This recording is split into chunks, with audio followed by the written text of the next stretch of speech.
Hello everyone, and welcome back to the ASMR Book Club. This is Catherine, and today we will be continuing our reading of Pride and Prejudice by Jane Austen.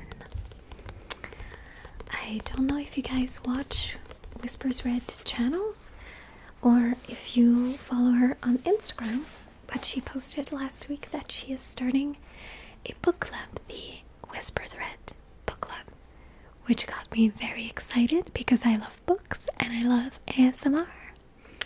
And the first book in her book club was really appealing to me. It is Quiet by Susan Cain.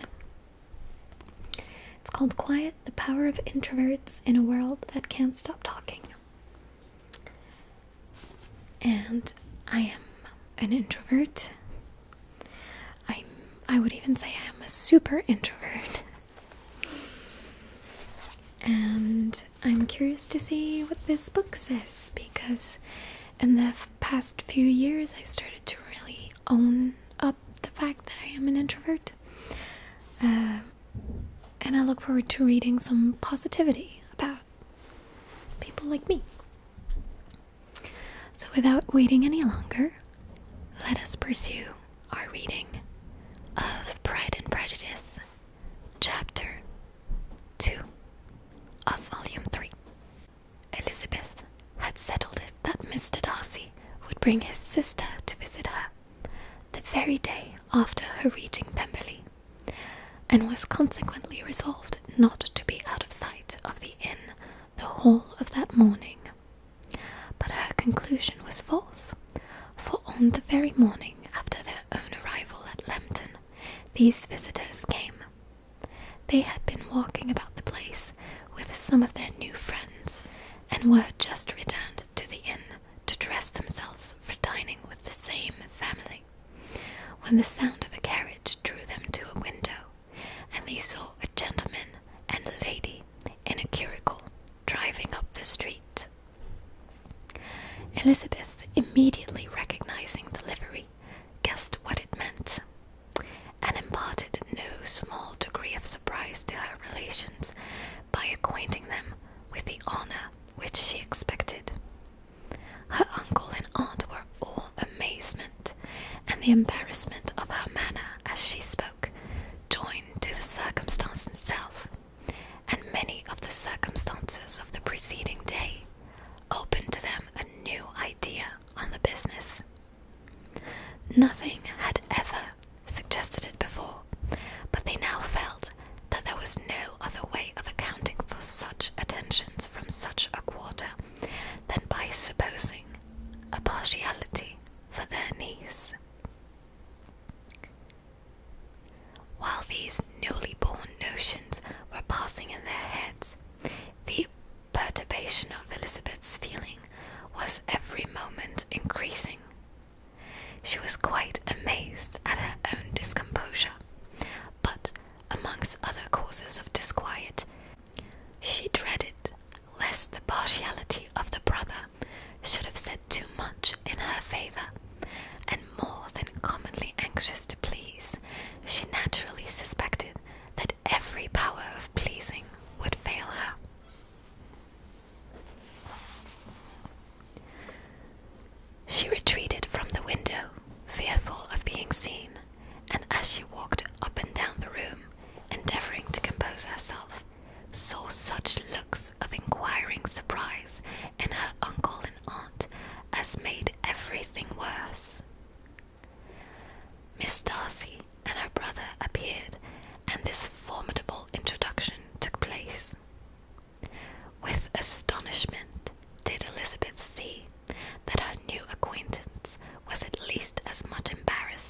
acute and unembarrassed an observer as ever Mr. Darcy had been, was much relieved by discerning such different feelings. They had not been together long before Darcy told her that Bingley was also coming to wait on her, and she had barely time to express her satisfaction and prepare for such a visitor when Bingley's quick step was heard on the stairs, and in a moment he entered the room. All Elizabeth's anger against him had been long done away, but had she still felt any of it, it could hardly have stood its ground against the unaffected cordiality with which he expressed himself on seeing her again. He inquired in a friendly, though general way, after her family, and looked and spoke with the same good-humoured ease that he had ever done. To Mr. and Mrs. Gardiner, he was scarcely a less interesting personage than to herself. They had long wished to see him. The whole party before them, indeed, excited a lively attention. The suspicions which had just arisen of Mr. Darcy and their niece directed their observation towards each with an earnest, though unguarded, inquiry, and they soon drew from those inquiries the full conviction that one of them at least knew what it was to love. Of the lady's sensations they remained a little in doubt, but that the gentleman was overflowing with admiration was evident enough. Elizabeth, on her side, had much to do. She wanted to ascertain the feelings of each of her visitors. She wanted to compose her own, and to make herself agreeable to all, and in the latter object, where she feared most to fail, she was most sure of success, for those to whom she endeavoured to give pleasure were prepossessed in her favour. Bingley was ready, Georgiana was eager, and Darcy determined to be pleased. In seeing Bingley, her thoughts naturally flew to her sister, and oh, how ardently did she long to know whether any of his were directed in a like manner. Sometimes she could fancy that he talked less than on former occasions, and once or twice pleased herself with the notion that as he looked at her, he was trying to trace a resemblance. But, though this might be imaginary, she could not be deceived as to his behaviour to Miss Darcy, who had been set up as a rival of Jane. No look appeared on either side that spoke particular regard. Nothing occurred between them that could justify the hopes of his sister. On this point she was soon satisfied, and 2 or 3 little circumstances occurred ere they parted, which, in her anxious interpretation, denoted a recollection of Jane, not untincture by tenderness, and a wish of saying more that might lead to the mention of her, had he dared. He observed to her, at a moment when the others were talking together, and in a tone which had something of real regret, that it was a very long time since he had had the pleasure of seeing her, and, before she could reply, he added, "It is above 8 months. We have not met since the 26th of November, when we were all dancing together at Netherfield."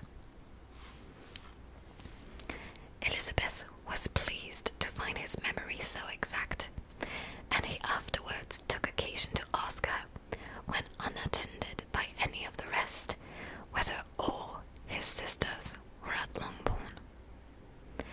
There was not much in the question, nor in the preceding remark, but there was a look and a manner which gave them meaning.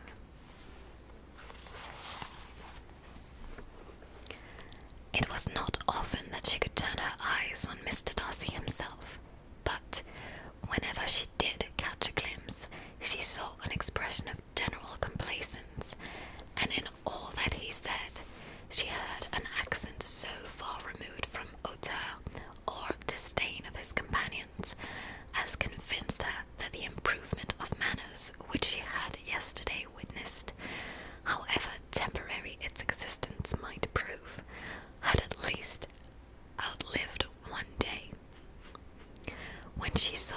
thus seeking the acquaintance and courting the good opinion of people with whom any intercourse a few months ago would have been a disgrace.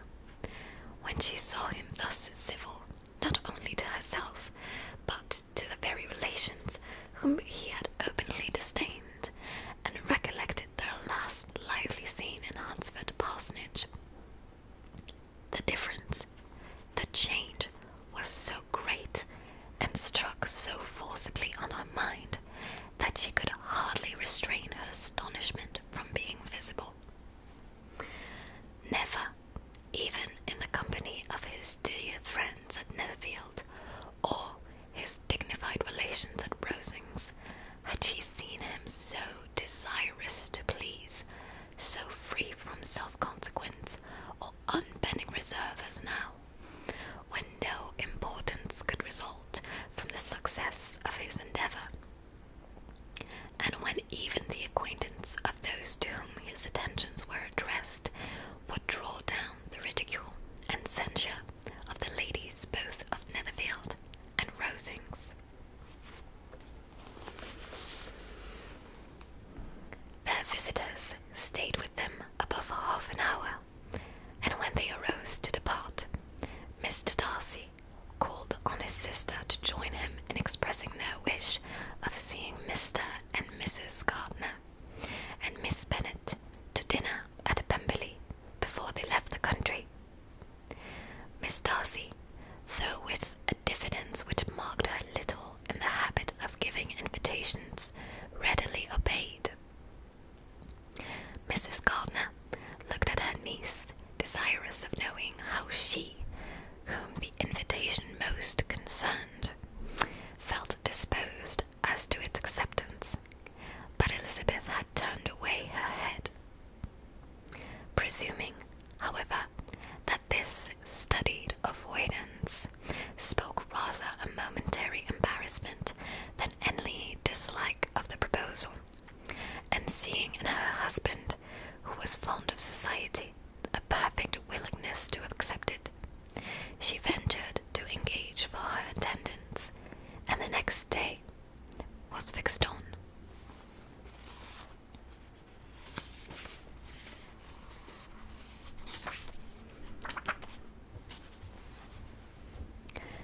Bingley expressed great pleasure in the certainty of seeing Elizabeth again, having still a great deal to say to her, and many inquiries to make after all their Hertfordshire friends.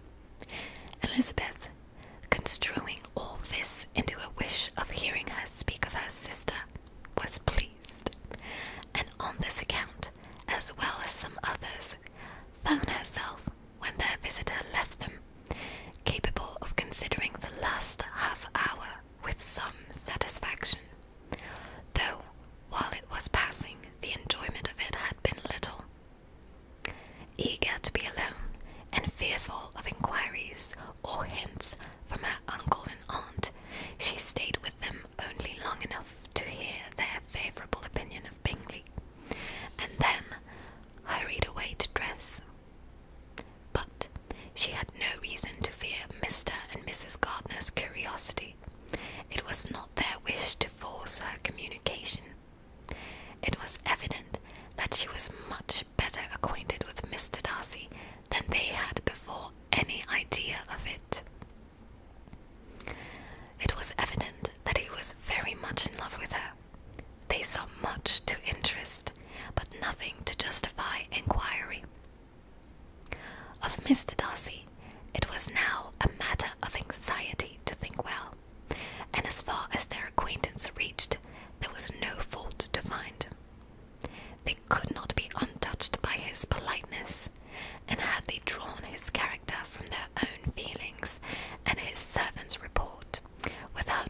nothing to accuse him of but pride. Pride he probably had, and if not, it would certainly be imputed by the inhabitants of a small market town where the family did not visit. It was acknowledged, however, that he was a liberal man, and did much good among the poor.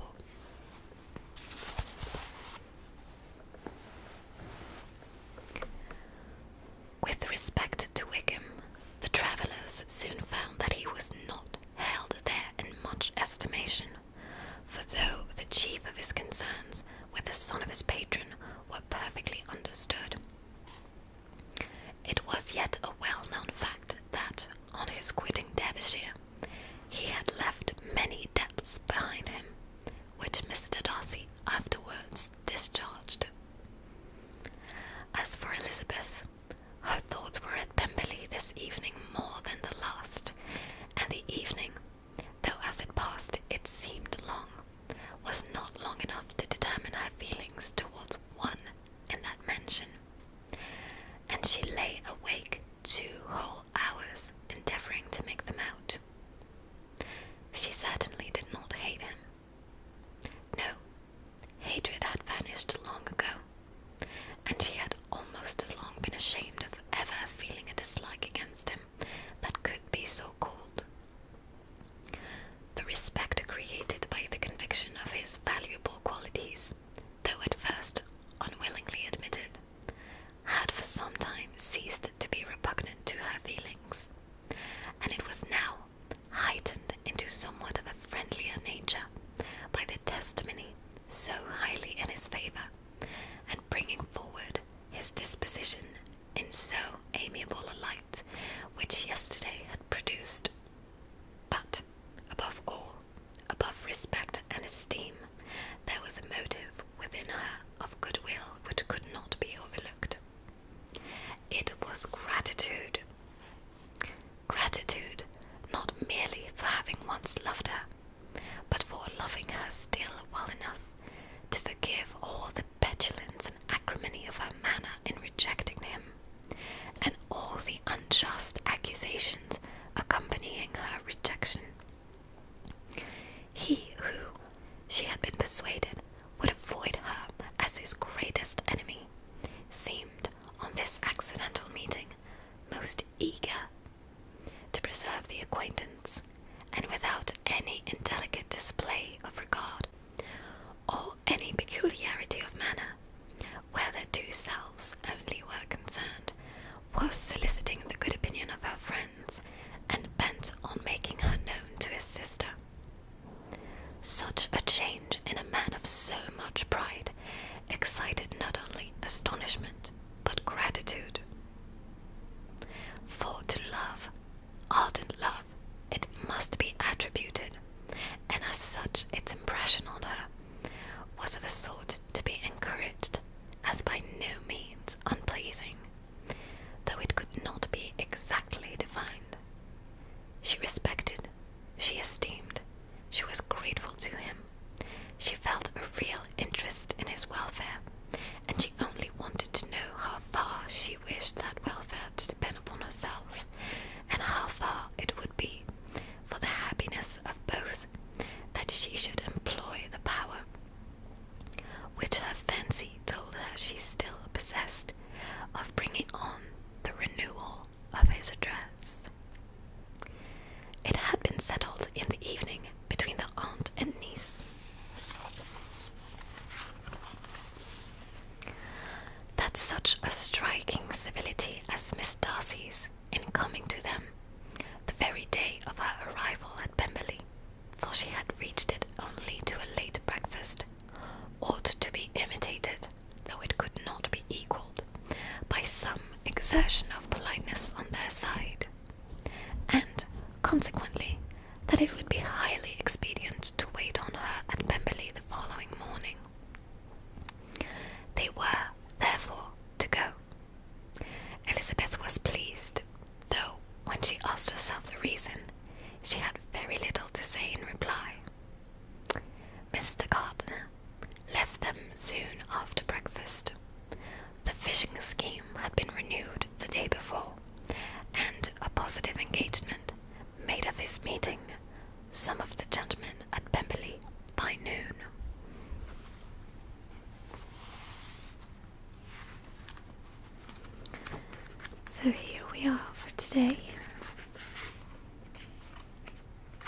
I'm wondering how much we have left.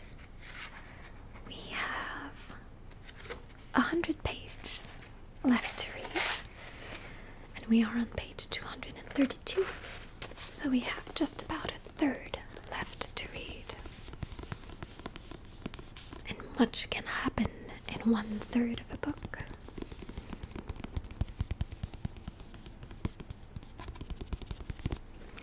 I hope you enjoyed this reading, and I'll see you again soon at the ASMR Book Club. Bye everyone.